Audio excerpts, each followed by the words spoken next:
Welcome back to Off the Cuff, where we dive deep into the bizarre and unexplained. I'm Ash. I'm Angel.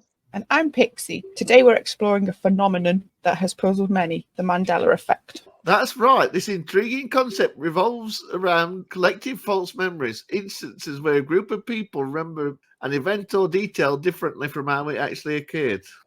And it gets its name from Nelson Mandela. Many people mistakenly believed he died in prison in the 1980s, when in fact he was released in 1990 and went on to become the president of South Africa. It's fascinating, isn't it, how can so many people remember the same thing incorrectly? It's like we're all part of a collective memory that's just wrong. Let's start by discussing how the term Mandela effect was coined. Fiona Broom, a paranormal consultant, was one of the first to use this term after she discovered that she, along with many others, had a vivid memory of Nelson Mandela dying in prison during the 1980s.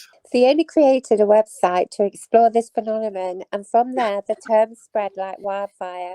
People started sharing their own experiences, revealing just how common these false memories really are. It's a little eerie, isn't it? The idea that so many minds can misremember something so significant. It's like stepping into an alternate reality. Duh, duh, duh. Let's dive into some classic examples of the Mandela effect that illustrate the phenomenon. One of the most famous examples involves a children's book, The Berenstain Bears. Many people remember it being spelled Berenstain Bears with an E. The idea that it was ever spelled with an A blows their mind. Exactly. It's such a simple change, yet it leads to confusion and disbelief. People insist that they've read it as Berenstein all their lives. Another popular example is the line from Star Wars. A lot of people quote Darth Vader saying, "Luke, I am your father." But the actual line is, "No, I am your father." Right, that's a big one. Is it?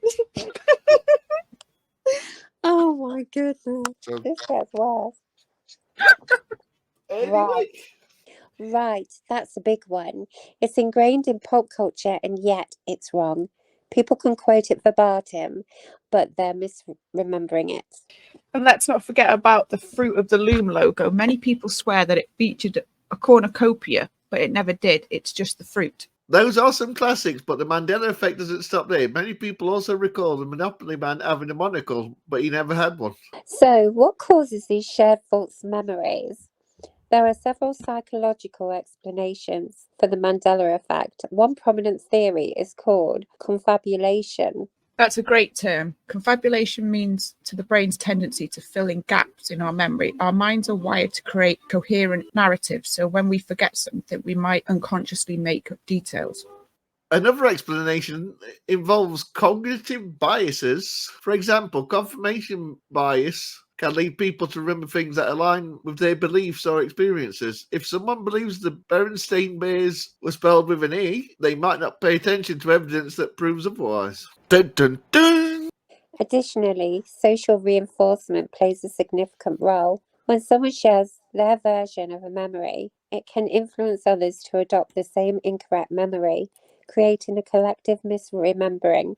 It's fascinating how our memories can be shaped and reshaped by those around us. It makes you wonder how much of what we think we remember is actually accurate.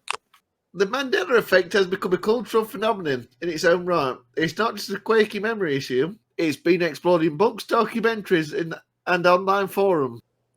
Exactly. There's a community of people dedicated to discussing and analysing these false memories. Some even believe that these shared misrememberings might hint at alternative realities or parallel universes.